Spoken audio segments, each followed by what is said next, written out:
What's up, nerds? Elle here with my first video on the second channel, and it is a weird one. Or perhaps bizarre? JoJo's Bizarre Adventure Part 7 Steel Ball Run drops today on Netflix, and a review is coming, I promise you, but it's gonna need a little more time. Early review access is never guaranteed. So, to tide you over, I'm bringing together my love of JJBA with my love of TTRPGs to explore how I'd run a JoJo's themed campaign, but not of Dungeons & Dragons. There are already plenty of highly polished ports of JoJo's into D&D, which if you're at all interested, you can and should check out online for free. I'm not throwing my hat in the ring of JoJo's D&D, but rather of JoJo's WOD. That's right, Elle's talking about World of Darkness again. For my fellow JoJo fans, the World of Darkness is a shared universe of cult classic urban gothic tabletop role-playing games by publisher White Wolf, which began in 1991 with Vampire the Masquerade, in which players can be vampires, werewolves, mages, wraiths, and many other mystical miscreants using the dice pool-based storyteller system. And for my fellow WoD fans, JoJo's Bizarre Adventure is one of the best-selling manga of all time, created by Hirohiko Araki in 1987 and adapted to anime in 2012, both of which are still ongoing. It's functionally a family saga, separated into parts, each following a different member of the Joestar family, all nicknamed JoJo, in their battles with the forces of arcane evil. To not spoil any anime watchers, and because it's convenient for reasons that would be a spoiler for anime watchers, this crossover is going to focus on parts 1 through 6, which are going to get a little spoiled, so watch out. So am I about to argue that JoJo's Bizarre Adventure is secretly some kind of World of Darkness adaptation? Absolutely not. It is very much its own thing. There really is nothing quite like JoJo's out there. Besides, I gave you the release timeline. We both know it wouldn't make sense. What I am doing is pointing out thematic and mechanical similarities between these two franchises I love and discussing how I'd run one in the other, hopefully inspiring fans of each work to check out something new, and someday run one truly bonkers Mage the Ascension campaign. Because Mage, the WoD system of wizards and witchcraft, is I believe the system that best encompasses the abilities of the various JoJo's, though not all in the same way. See, there are two different kinds of magic in the World of Darkness. On the one hand, you have true magic, dynamic magic, magic with a K at the end, the infinite flavors of DIY do-anything used by the Chosen One PCs of Mage that we will get to. But there's a secondary flavor, less powerful but more predictable, linear magic, hedge magic, or as it is best known, sorcery. Unlike true magic, sorcery can be learned by anyone. By studying rote techniques of established, accepted spellcraft, sorcerers can tap into some serious power to achieve specific effects.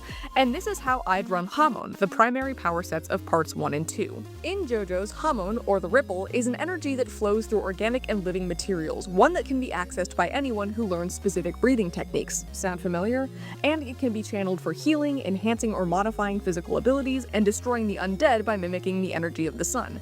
I'm not even the first person to make this connection. In WoD web series Hunter the Parenting, Occam's solar sorcery is confirmed to be inspired by Hamon. If you wanted to link the school of Hamon to the greater WoD lore, its rigorous training, use against the undead, and origins in Southeast Asia make it fit very well as a sorcerer's offshoot of the Chakravanti, Indian mages who guide the dharmic wheel of life and death, and or the Akashayana, Tibetan warrior mages with their signature martial art Do evolving into the Hamon practitioners Sendo. In terms of magical spheres, the 9 pillars of reality magic draws from in WoD, I'd link Hamon primarily with life and prime, respectively the power of life and death and the fundamental energy of reality, maybe with a little forces and entropy thrown in at higher levels. But where Jonathan was content to master Hamon's traditions, Joseph brought his own whacked-out creativity to the practice, his versatility bending Hamon's limits to his will, possibly indicating his potential to awaken. And now is when we get back to true magic. In the World of Darkness, humans are all reality warpers, but most of us are really bad at it, our collective passive understanding of how the world works deciding reality by consensus. But if a person achieves enough insight, enough singular vision, enough sheer stubborn will, they can awaken to their true power and become a mage, guided by their avatar, a manifestation of their inner enlightened soul, along with any magical mentors they may pick up. Mages can act against consensus and impose their reshaped understanding of the world, their paradigm. And in the JoJo universe, the most prevalent magical paradigm is that of stand use. Stand users, that is, mages, are able to use their individual superpowers, that is, their preferred magical effects, through the manifestation of their fighting spirit, their stand, that is, their avatar, which can only be perceived by other stand users, that is, other mages.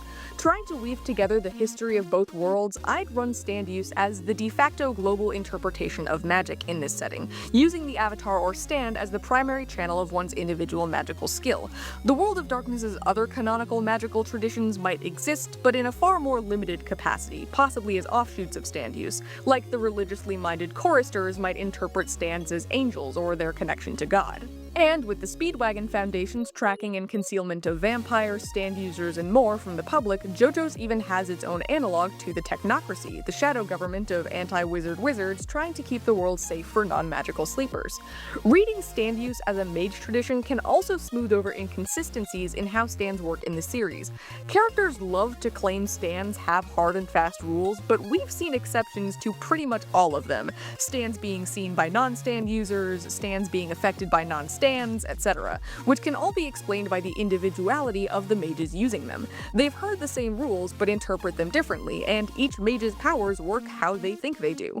It also explains characters pulling new abilities out of nowhere in times of crisis. Their understanding of their power set is reshaped by challenges, pushing them up the path of enlightenment. Then there's the two ways of becoming a stand user in JJBA.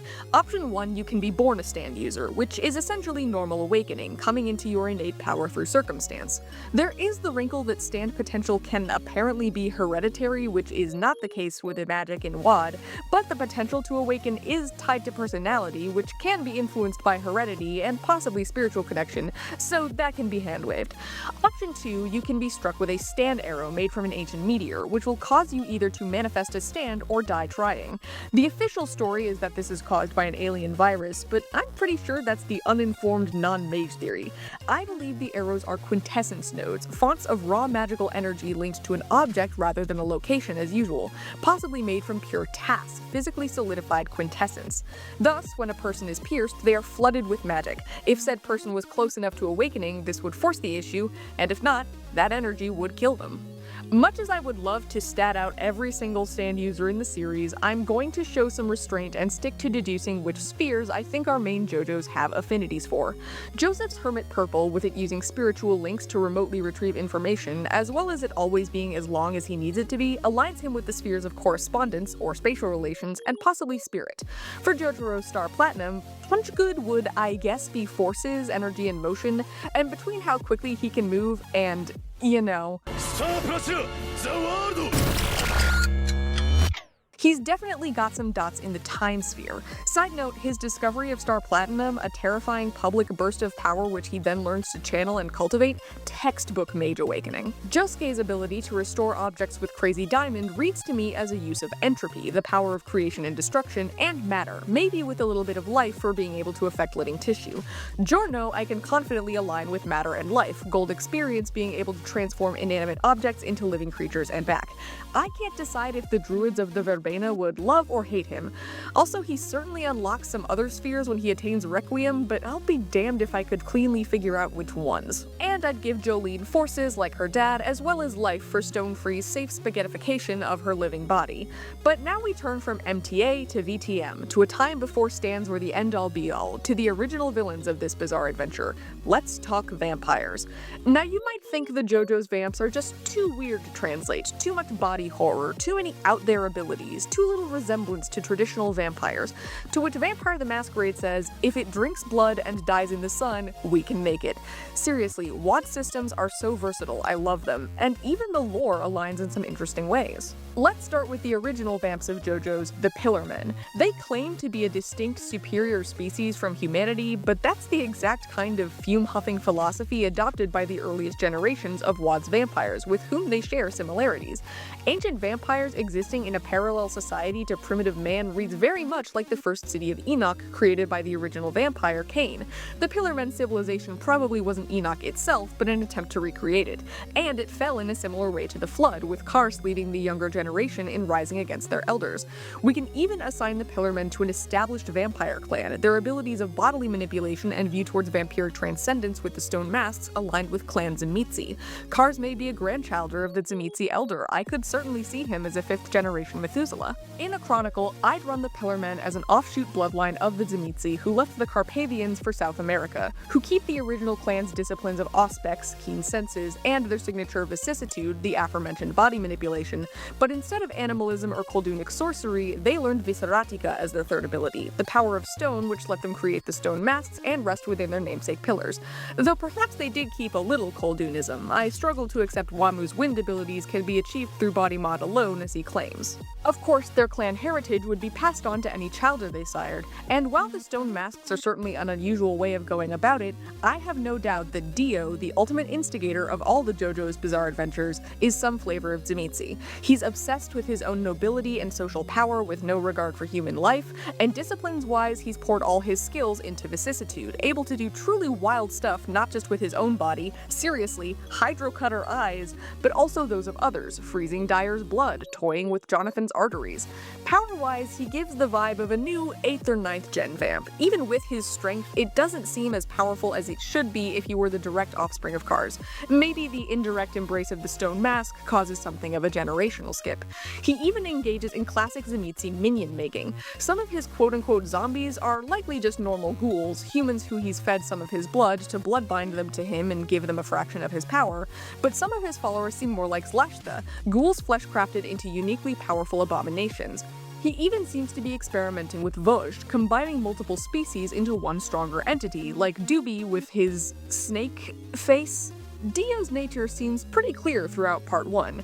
It's Part 3 that gives us some trouble. Dio returns, and to match the new power standard, gets a stand.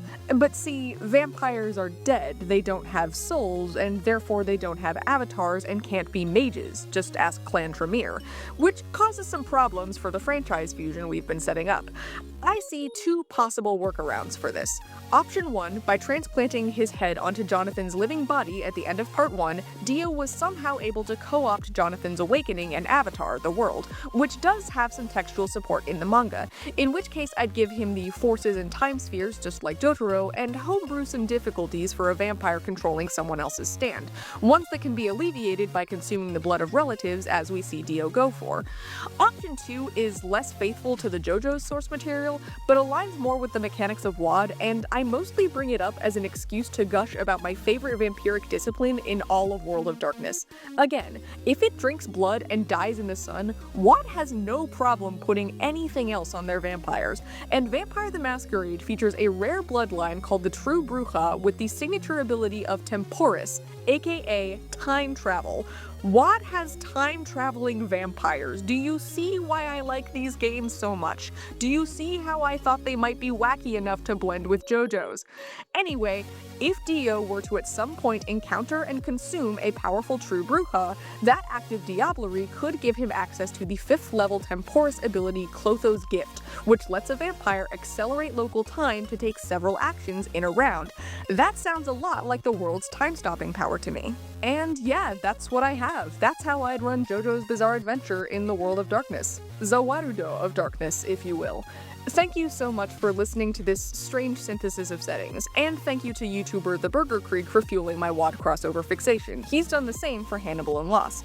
Maybe someday I'll run this concept as a chronicle, maybe for mage, maybe for vampire. If I do, I'll let you know how it goes, and if you want to run this chronicle, let me know how it goes. I'd love to hear your gaming stories. If you liked this, check out our other videos, and be sure to subscribe to the channel so you don't miss the JoJo's Part 7 review when it drops. And if you have your own ideas on how to mash up these mechanics, leave a comment below. Thank you so much for watching, and until next time, may all your casting be paradox-free.